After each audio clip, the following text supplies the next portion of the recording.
week 12 from Rays of the One Light by Swami Kriyananda. Our topic this week is We Are Children of the Light. Truth is one and eternal. Realize oneness with it in your deathless self within. The following commentary is based on the teachings of Paramahansa Yogananda. It is common for people to perceive themselves according to their present realities. A person in ill health says, I'm ill. Few say, I'm well, it is my body that is suffering. People in a low income bracket say, I'm poor. Only the unusual person will say, though outwardly I live in poverty, inwardly I'm wealthy. Thus when it comes to moral and spiritual development, people commonly identify themselves with their weaknesses and their mistakes. They consider it almost a sign of humility to say, I'm a sinner, though in effect what this means is that they identify themselves with their sinfulness, not with the soul's power to transcend all limitations in God. The great masters, including Jesus Christ, have always emphasized the divine potential of mankind. To encourage us, they address us as children of light, not of darkness. The Bible in the Gospel of St. John chapter 3 makes the point that our true home is not the mud of this earth, but the light of heaven. No man hath ascended up to heaven, it tells us, but him that came down from heaven. This passage continues, even so the Son of Man who is in heaven, emphasizing that Jesus, though he lived on earth, is perceived by the eye of wisdom as conscious, even in human form, of his true reality in heavenly spheres. The way to know God is to live in godly consciousness and not to bewail our imperfection and our distance from God. Jesus said, Blessed are the pure in heart, for they shall see God. And the Bhagavad Gita states, Seekers of union with the Lord find him dwelling in their own hearts, but those who lacking in wisdom seek him with impure motives cannot perceive him however much they struggle to do so. If you want to know God, Paramahansa Yogananda said, live in the thought that you have him already.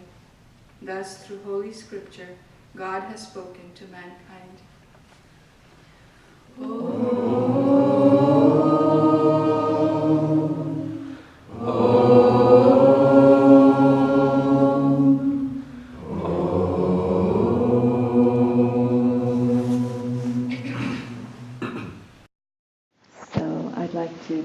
Before I read from Whispers from Eternity, my name is, not my name, I am Nayaswami Parvati. I live right now at Ananda Village outside of Nevada City, California, one of Ananda's main communities. And I've been with Ananda for quite a time, and it's been quite a time. It's been wonderful, actually. But I'm very happy to be here with you. I was visiting my aunt, Ursula, who is here today. And she's lived up the hill in Torrance for 40 or 45 years, and so I've become very familiar with this area. I was born in Los Angeles and grew up here until I was 20, and then moved away and found Ananda and lived all over the world. So anyway, I'd like to read from Whispers from Eternity to begin here. This is Yogananda's book of answered prayer. Demand for the realization of God's presence. O Divine Father, thou art just behind my prayer. Why dost thou seem so far away? Thou dost tremble in my feelings. Thy presence glimmers through the veil of my thoughts. Yet thou dost seem so far away. Father, come, remove thy veil. Come, Father, come, hear the voice of my prayer. I want to know thee, to talk to thee, to hear thee speak to me. I want to pray to thee and know that thou dost hear my prayer. Show me the way that leads to thee.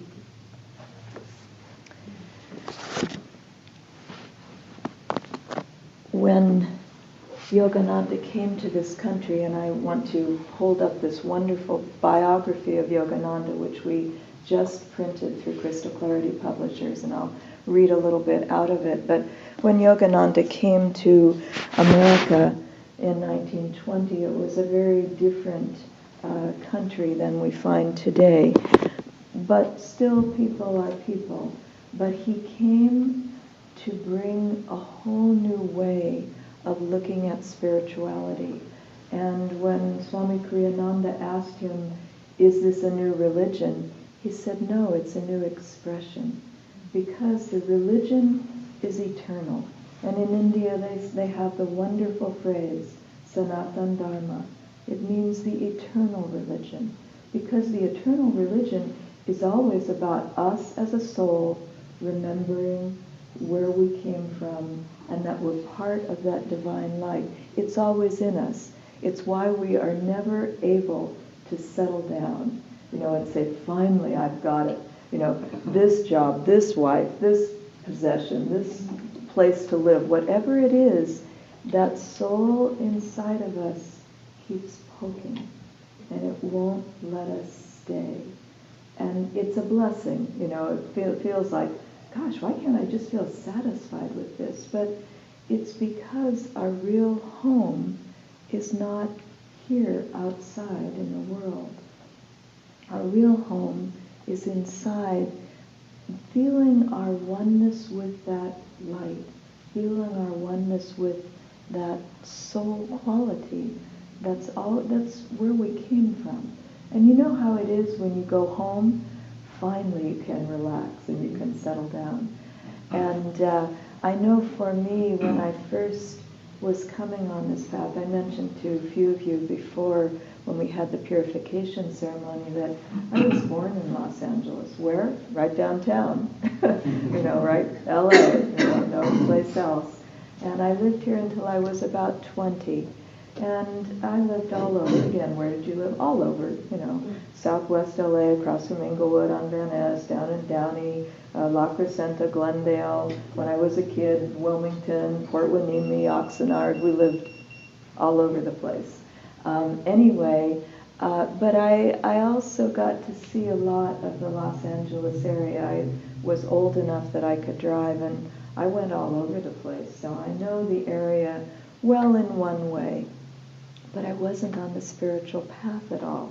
And I thought later, when I came on the path a number of years later, I thought, gosh, I probably drove by Hollywood Temple 100 times and never saw the golden lotuses right on Sunset Boulevard in the middle of Hollywood. It's like, well, wasn't my time, wasn't my thing to see yet. But I do remember Lake Shrine. I remember going down to the beach and coming around that curve, and I thought, oh, I wonder what that is. I didn't have any idea. But when I went, eventually I went away to college. I went to Glendale Junior College here, and then I thought, I just want to get out. I liked LA, it was fine, but I wanted to see something different. And so I ended up going to San Jose State in the late 60s, which was a very interesting experience. It wasn't so much about what was happening in college as what was happening outside of the classroom. And it was great. It was a time of real expansion and newness and all kinds of different ideas, and I was ready for that. I really wanted to just kind of see what was out there. But eventually, anything outside of ourselves, as Yogananda said, you get eventually a sense of anguishing monotony.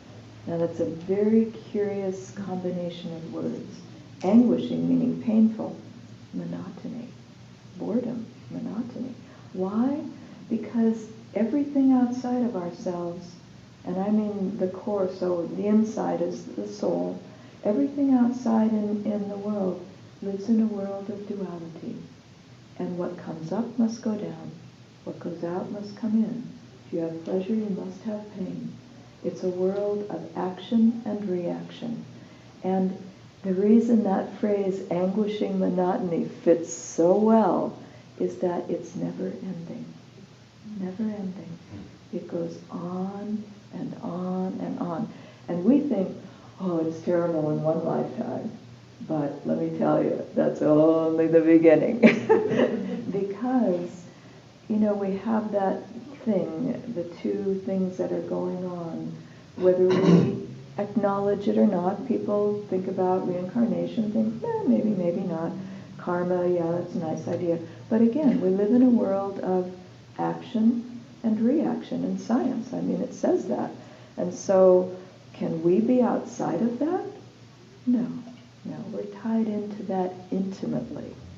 Through our breath, through our life, through our actions and reactions to life.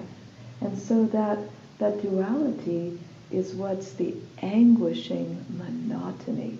Because, my God, it will never end. You think, oh, I've got it all. Now my life is perfect. And then somebody dies. Or we have to move. Or, some catastrophe happens. It always will change. And it will always come to the place where it's the same again. And the power of that duality is tremendous. The magnetism is tremendous. Because it takes, as they say in the Indian scriptures, 5 to 8 million lives to reach the human level, and then probably at least the same number of lifetimes before we even want to know God and finally realize who we really are.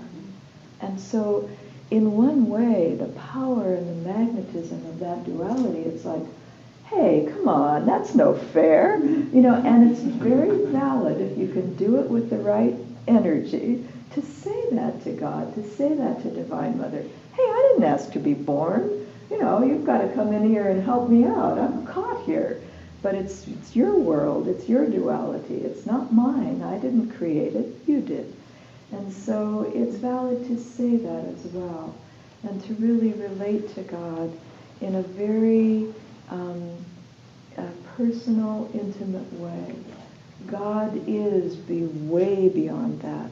Spirit beyond creation created everything in existence. But at the same time, as Yogananda said, what is very impersonal is also very personal. It has to be both. And so we can turn around and relate to God in that way. And why is that? Because we're children of light. We have that reflection of that great light of God in us. It's not all of it. And we can't, as Yogananda said, the wave can't ever say, I'm the ocean. But the wave is part of the ocean. We just have to get right how we relate to God. We can't say, I am God, but we can say, God is in me, and I realize that. Yogananda told that beautiful, very short story in, I think it may be in the autobiography or in the New Path, but where he said, when he was with Sri Yukteswar, Sri Yukteswar, I think, told him the story of this young man who was a devotee, and he was meditating and he was going deeper and deeper, and at a certain point he was throwing flowers on the picture of his guru, and at a certain point he had realization, sitting there, deep in meditation, and he realized that he was that light, that he was worshiping outwardly through his guru, but that was in him. And he said, Yogananda said, it wasn't from ego. He said, the man said, what am I doing? Throwing flowers on someone else's picture when I, untouched by anything of this, am the sustainer of the universe. I bow to myself. And Yogananda said, when he heard that story, he said, I went into ecstasy. Because he said it wasn't from ego. It was from the realization that I am one with that. That light that is everywhere, that divine presence that is in every atom of creation is also in me, and is in every atom of my body. I mean, it's astounding. That's why they call it self with a capital S, realization. And once you achieve that, there is nothing more to be achieved. There is no more poking and restlessness and going here and there and looking. Right where you are, you have everything you ever wanted. And you are completely fulfilled. And that inner realization, and as you go in that direction, inner freedom. Why should we meditate twice a day and be good and, have all the things we do and all the things on the path that they say, yes, you must do this.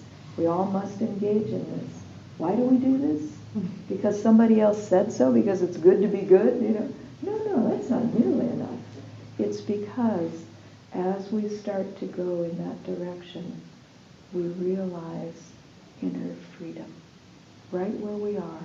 Our lives, right as they are, right where we live, the relationships we have, we change inwardly, and it changes how we see it all outwardly. So if we start to go in that direction, that inner freedom is there for us. A little bit at first, because we try a little bit. As we engage more, we get more. And it opens as we go. The topic today being we are children of the light, I've always really enjoyed that beautiful story from the life of Jesus. And it was portrayed in that series they did many, many years ago, Jesus of Nazareth. It was portrayed very sweetly. And that is when he tells the story of the prodigal son, which is very sweet, because a man had two sons. One, he gave each of them their inheritance. That's like us. He gave us the soul. Oh no, we're part of that. The one son stayed at home. The other one took the inheritance and went out, and it said, lived the good life and spent it all, and found at a certain point that he had nothing. It was all gone. And he went to some place working for a farmer, and he didn't have any food, and the farmer fed him the food from the pigs, what the animals ate. And at a certain point, the son thought, well, wait, my father's a wealthy man. I should go back to him. And he thought, well, but, look at what I've done. I've lost it all. I've spent it all. But he went anyway. He went anyway. The father didn't come to him first. But the son said, I remember, let me go back. And it said that, and in this Jesus of Nazareth movie that they made, Jesus is standing saying this story to a group of people while his disciples are watching from the background. Because the group of people, they're all sinners. They're the tax man Matthew and the prostitute from down the road, but he's giving these very deep teachings. But the disciples have come because they didn't want him to pollute himself by being with these people. But as he tells this story, they all begin to realize what's going on. And he says, and the father saw his son from a distance and ran to greet him. The Father being God, ran to greet him. And he said, wow, you've come back, my son. And he calls back and he says, bring out the best robe, bring out the bells, bring out everything, and bring out the fatted calf, and we'll have a big celebration. And the son says, no, but I left. I wasted everything. And the father says, no, my son that was lost is now found. And he's come back to me. And that's the reason that story is so moving and touching, is that it's our story, every single one of us. And that's that place where we have to really affirm that we're children of light, because that's our reality, not the other way around. And when Yogananda came in the 1920s, he came to crack that whole notion of sin. I'm a sinner, I'm going to hell, No, that's not the reality of all. I'm a child of God. I just covered it up with all this junk, or wasted my energy. But anytime you're ready, you can turn. It never goes away. That soul reflection in us never goes away. And it's that little voice that says, sure you want to do this or that or go in that direction? You know, we do it. You know, you have to learn by experience. But, and that's absolutely true, so don't feel bad. You know, everybody's done everything, you know. But at a certain point, that sense of anguishing monotony really settles in. Probably all of you have experienced it in one way or another. I know I did. And I came to the point, right when I was 24, those 12-year cycles, the year I was 24 was the worst year of my life. I very clearly remember that it was a time when I realized that I looked out, I had graduated from college, I had a job. It was okay, but it was also a silly job because I looked at life, how it was going to go from then on, and I thought, I can't live like this. I simply can't live like this. What? You have a job, you make money, you buy your food, you come home, you run a place, you have a family, and that's it? You know, that's it? But Yogananda, in our time, came. And I found very soon after that, you know, that level of dissatisfaction and really deep soul pain comes in and says, no, I won't do this again. You know, we're talking, remember, the millions of lifetimes? Yeah, I won't do it again. I really will choose the spiritual life. And you can say that. I said it at 24, 25. It doesn't matter when you say it.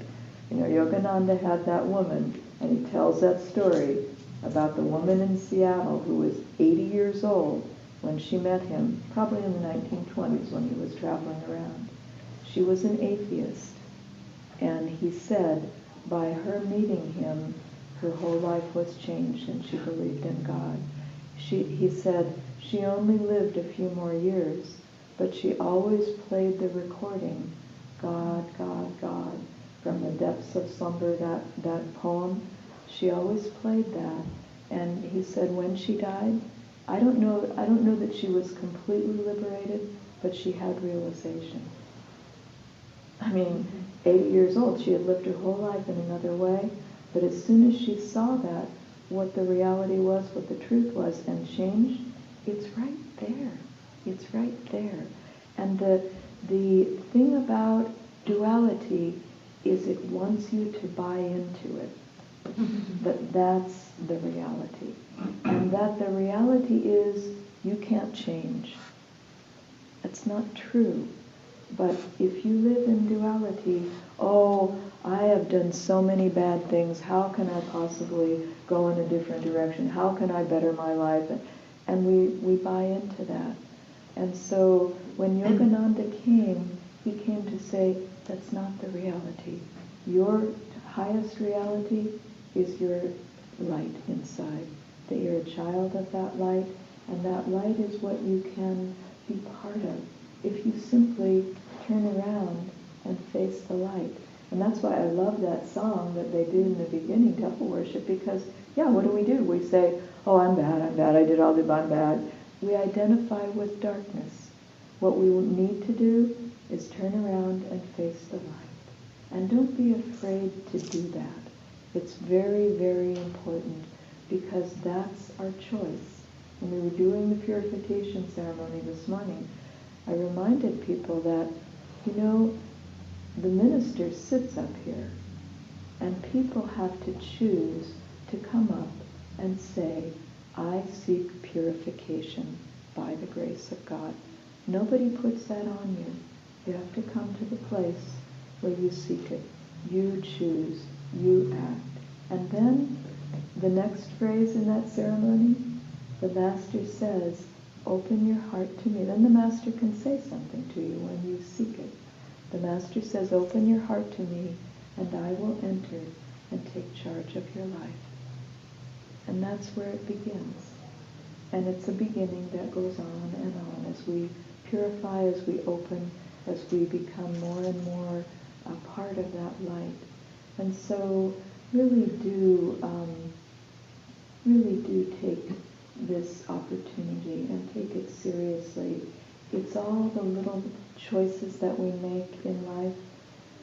As Yogananda said, he said the minutes are more important than the years.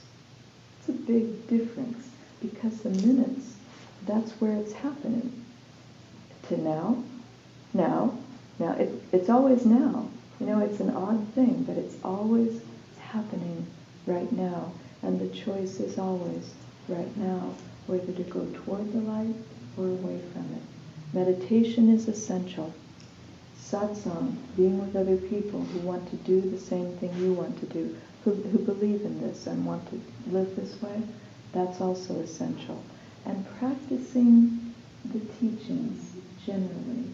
You know, we had a woman who died a year or so ago, Nayaswami Parvati, and I think she might have come down here, I'm not sure. But right as she was, she had cancer and it went to the brain, and she knew it was a long time she was dealing with this. But right as she was going in to find out about what was really happening, and she knew what was happening, her husband was wheeling her into the hospital, and she could feel that he was really concerned.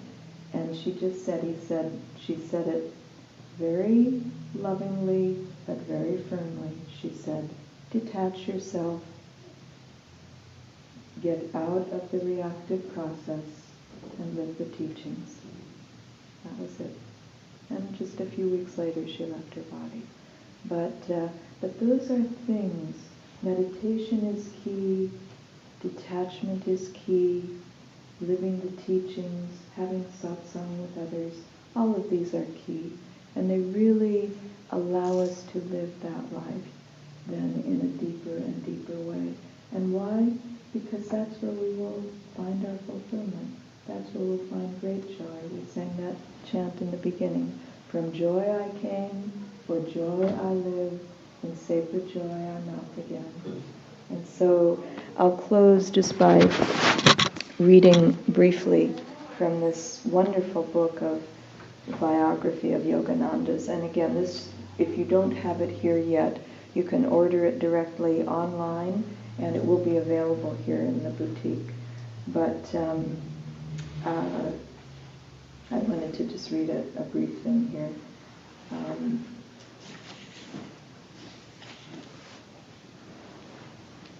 Yogananda, well, actually I won't read it, I'll just say it. Yogananda, when he was touring America, had many unique experiences, and some of them were with Christian ministers and that kind of thing. But this one is a story that I've heard before, but not so completely as appears in this biography. And he was traveling out on the road and saw a farmhouse and wanted to get some fruit and went up to it, and the man was a fundamental Christian and was very vocal about it. And so Yogananda wanted to help him because he felt he was a good man. And so the man was complaining about his son and said that his son was drinking a lot and just doing a lot of things that were bad, and he felt like he was going to go to hell. And so Yogananda said, well, I have something that you can do that will help your son. And so the man said, oh, well, what is it? He was a little suspicious. And he said, well, just, when your son comes home the next time and he's drunk, just have some rope on hand. The man said, oh, what do you mean rope? He said, no, this is fine. It'll work out really well. And he said, have some rope on hand. And then when he comes home, and this part I think he must have said really quickly so the man couldn't get in there. And he said, tie him up, have the oven on, and shove him in and shut the door. And the man said, oh, that's barbarous. How could you possibly suggest such a thing? And Yogananda looked at him and he said, well, you believe that your Father in heaven would do that to you by sending you to hell. And he said, you won't do that to your own son. Why would you think God would be so mean? God is a God of love. God is here to support us and help us, and not to pull us down and torture us. We do that to ourselves. And it's hard to kind of get that take on things, to really understand that deeply. But that is the reality. We're the ones that act. We're the ones that create the karma that creates the pain and suffering in our lives. One closing thing I want to say. I was looking at Elizabeth, who just came back from India recently, and we went on the same pilgrimage years ago. We went to a place north of Rishikesh. We went and saw all of Yogananda's places, very wonderful, Puri and Kolkata and in Delhi and all of that. But we went to Rishikesh, and we went at a certain point north of Rishikesh up into the mountains and went to a place called Vaishishta Guha. Guha means cave. Vaishishta was a great saint who lived there for quite a while ago, but for a long period of time. And it's said that in the cave, back in where you can't get at, there are very high beings meditating back in there. And so that was interesting, and I thought, oh, this is nice. And we were a smallish group, but the cave is very small and very dark. And so I had a little stool, and they said, okay, well, half of us will go in, and you can meditate for a while, and then come out, and then the other people can come in.